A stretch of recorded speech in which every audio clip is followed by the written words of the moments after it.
Hello everybody, welcome to my YouTube channel. For those who are new, I am Kutlwano. Please make sure that you click that subscribe button so that you can get to know me. And to my returning subscribers, welcome yet to another video. So today I'm gonna be talking to you guys, or rather explaining to you guys how one applies for a learner's license and obtains it. I'll be giving you guys all the tricks, since due to COVID, the way that the license or traffic department works is quite different from before. Now I know this because I have done my learner's license 3 to 4 years ago, I think, and it ended up expiring, so I had to do it again because I did not get my license.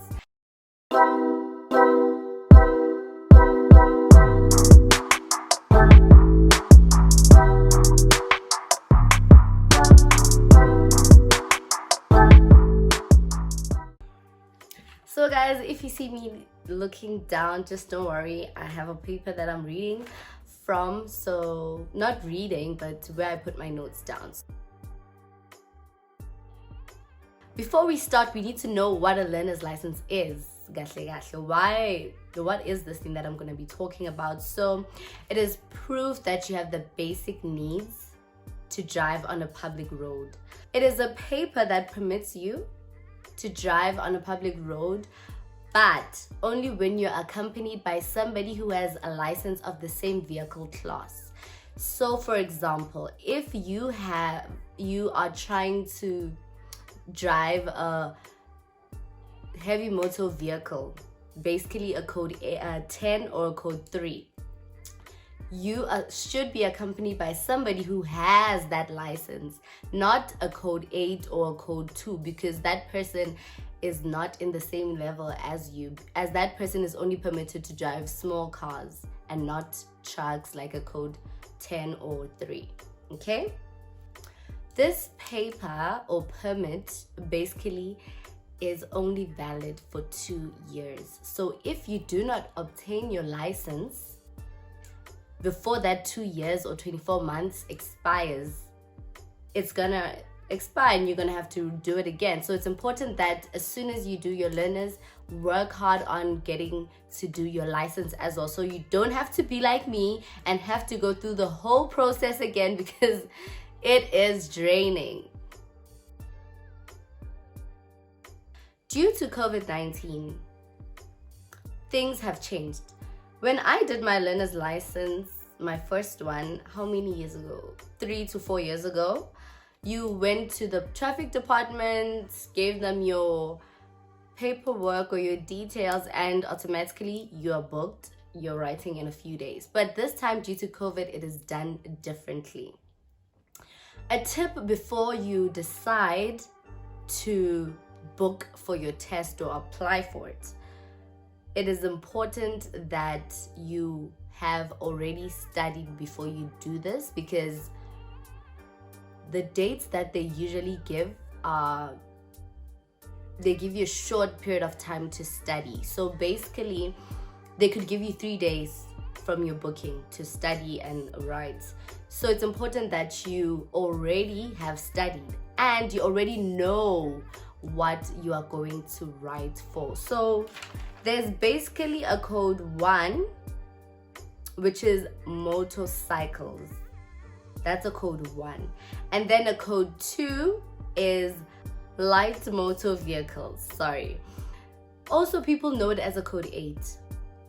And then the third one that I'm aware of is a code 3, which is heavy motor vehicles. So please get to know which one you are trying to apply for or you want to learn to drive. And you need to think about your future, because if you're gonna be somebody who's gonna be driving heavy motor vehicles in the future, it's important that you get a code 10 or code 3 now for the learner's license. Otherwise, if you do a code 8 or code 2, you're gonna find yourself struggling and having to do this whole process again because you did not pick the right thing.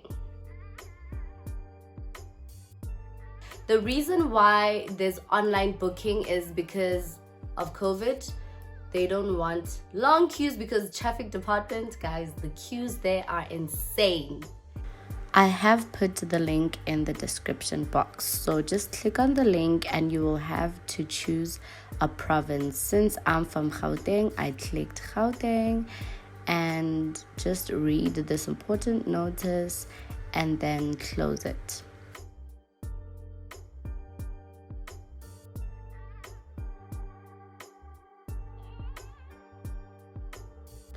Now, once you get to this page, click on Book for Learner's License Test.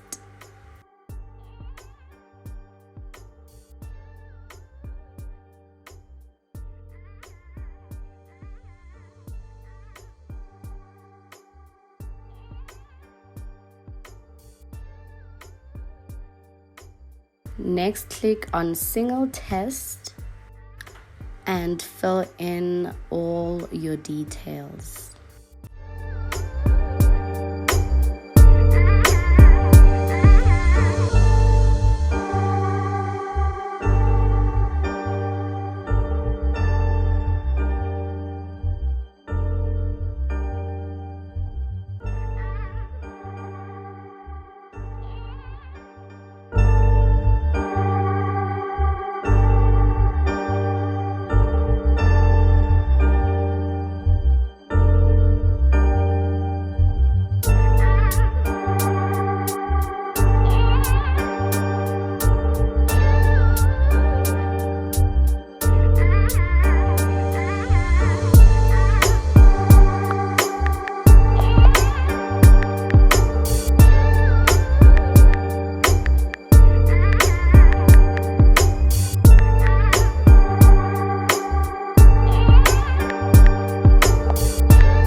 Okay, this part is actually important. As you can see, the slots are not available on my booking, but there's some slots that are available. So for you guys, pick one that is much closer to you. And also, slots are very difficult to get. I think in Gauteng, if you want a slot, you should check it out Monday or Tuesday midnight. That is one of the tips that I got from the driving school people. Sometimes they ask you to give them 50 rands and they will sit up at night and get a slot for you. So ask around from the driving schools or find out when slots open in your province.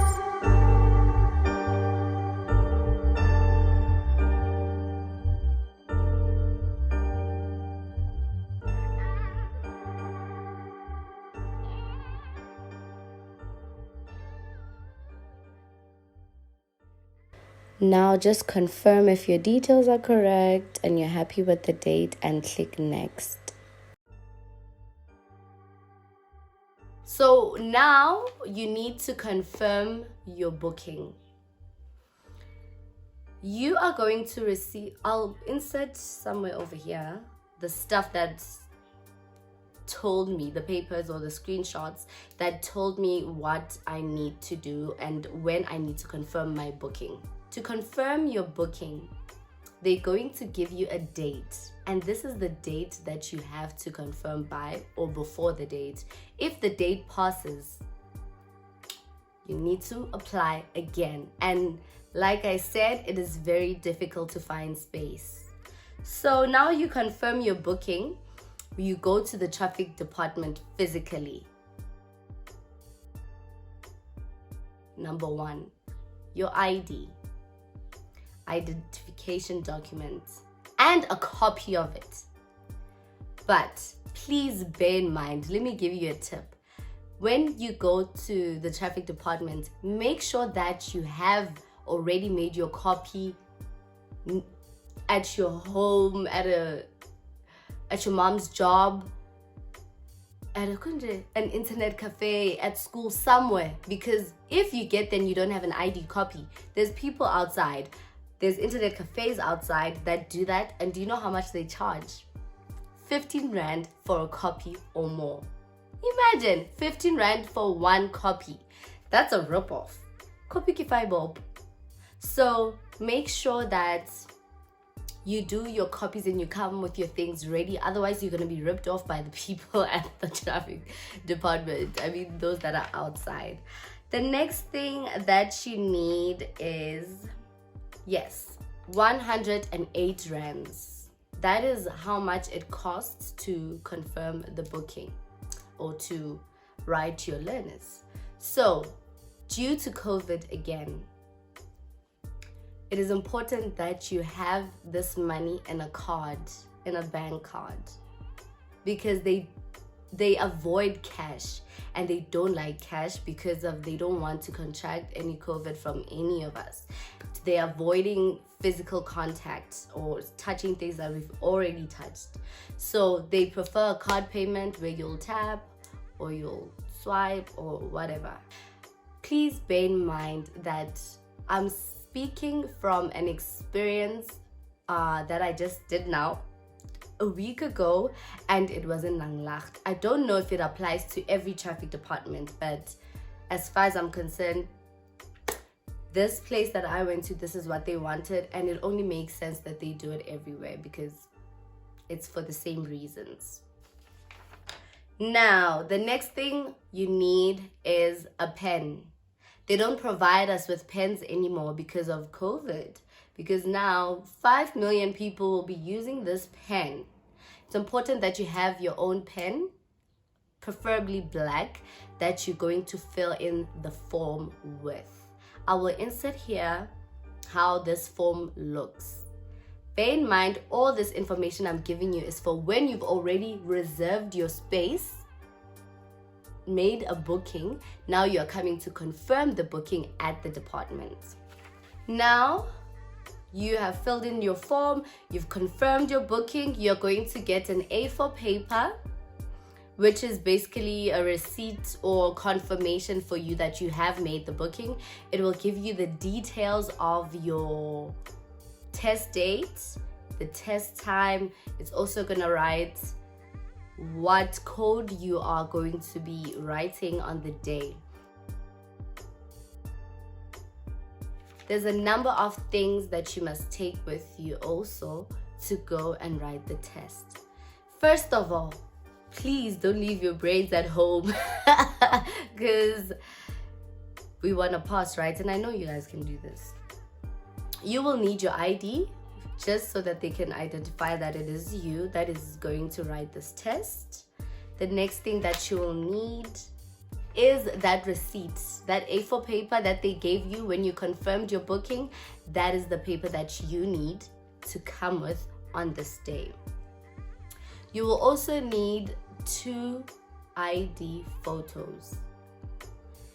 Well, you'll need this if you're going to pass, and you are going to pass. So bring 2 ID photos, and please make sure that you take these ID photos somewhere in your area, far away from the department, because like I said, they will charge you 200 rand, 100 rand for ID photos, for 2 ID photos, which is a rip-off. So go to Kodak, go to internet cafes, go wherever they do ID photos.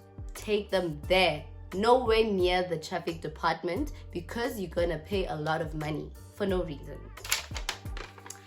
And then lastly, you will need 60 rands in a card, please. Don't have it cash, have it in a card.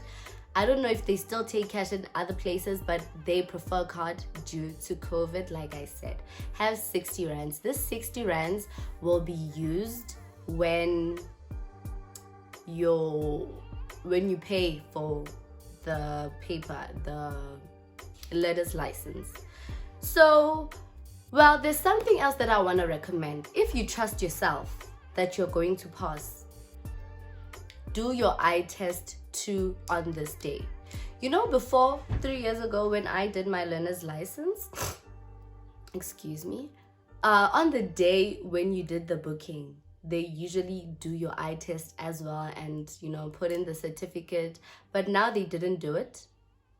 Now when I went, they did not do that. Instead, they suggested that we do the eye test right after the exam, which I didn't understand, because had I known, because I knew I was gonna pass, had I known, I would have done the eye test before writing the test. So I could put it on the, you know, the day when you go to confirm your booking, just do your eye test same time. And sometimes they will tell you that they're closed or their systems are not working or whatever. I can't remember the excuse they gave me. I ended up going outside where I was avoiding to go, and I paid 250 for an eye test. Oh, I hope the day that you decide to go, they will be operating, because wow, I spent a lot of money, guys. Anyways, so before you write your test, I would suggest that you do your eye test as well. They do the eye test at the department, and outside there's many doctors that do eye tests, but you do it for free for the department. So rather do your eye test as well. You know, just get there early, extremely early, do your eye test, or do it the day that you are booking, confirming your booking. Yeah, do it on that day. And also, I would like to say that if you wear glasses, if you are prescribed glasses, when you do the eye test, wear those glasses. Because you have an eye problem, you're not going to see those things they're showing you. So use your glasses when you do, wear your glasses, when you do the eye test. Now let us jump into the actual test. When you get into the class, they're gonna tell you which computer to sit on. It is a multiple choice test. Okay, it's gonna start with a demo where they'll be showing you guys basically how the test goes, and then they will explain the rules of the test. These rules go like this. This test is divided into 3 sections: controls, rules, and signs. So road rules and road signs. But in the test, while you're doing the test, they just mix them up. They don't start with road rules and finish it, then next road signs, and then controls. No, they just mix it up. But there's 3 sections to this test. Now controls. Controls, there will be 8 questions about controls. And then the road rules, there'll be 30 questions about it. And then the road signs, there'll be 30 questions about it. Now, please listen to me carefully. This is very important. There is a pass mark for every section. Controls is 6 out of 8. So if you get 6 out of 8 for controls, you're good. You can get 7, you can get 8, but 6 is the minimum that you must get to pass controls. Then the rules, road rules. You need to get 22 out of 30. 22 and above. If you get below 22, we don't want to talk about that, right? And then road signs, you need to get 23 out of 30. So if it happens that you get 8 out of 8 for controls, you get 29 out of 30 for road signs, and then for road rules you get 20, you fail. Every section must be above its requirement, must be above its pass mark. So even if you ace 2 of the sections but you fail with the 1 on this one section, it's over for you. It's done. And we don't want that, right? So make sure that you aim for at least full marks, guys. Let that be the aim. If you fail one, at least, but aim to get full marks. That is how the test goes. And another thing that I want you guys to keep in mind is you must read the questions carefully, and when you are studying, you should understand your work. Understand what they are asking you. Don't cram. You know, there's usually people that give you papers and then you cram those papers. Don't cram, because that test will confuse you. This test is made to make sure that you understand the rules of the road. So please, because they could, for example, ask you about a stop sign and say when you get to a stop sign, you must stop. A, you must stop. B, you may stop if there are no cars. You may stop if there are cars. C, you may pass if there are no cars. And we know what people do on the road. Sometimes they do the wrong thing. But you need to understand the real rule of that sign. You need to understand it, because they will ask you, will think all the answers are right or they all sound the same. You may stop, or you must stop, or you should stop. It will sound the same. So if you understand your work, you will know which one to pick. So we have come to the end of today's video. If you enjoyed it, please make sure you give it a thumbs up. Let me know in the comment section whether you have done your test or you're preparing for it, or any questions you have about it. I will respond to all your comments. And please, guys, make sure that you do this. It's very simple. I hope to see you guys in the next video. Don't forget to follow me on social media. It's at Kutlwano on Instagram and Kutlwano on Facebook. But I really don't accept Facebook requests, because once you reach 5,000 friends, it doesn't accept anymore. But I hope that you guys get your licenses and your learner's licenses and get your cars. Don't forget to follow Kay's Crochets on Instagram. If you are looking to buying any crochet items, please do check out the page and get these pretty things that I'm always wearing on my videos. Oh yes.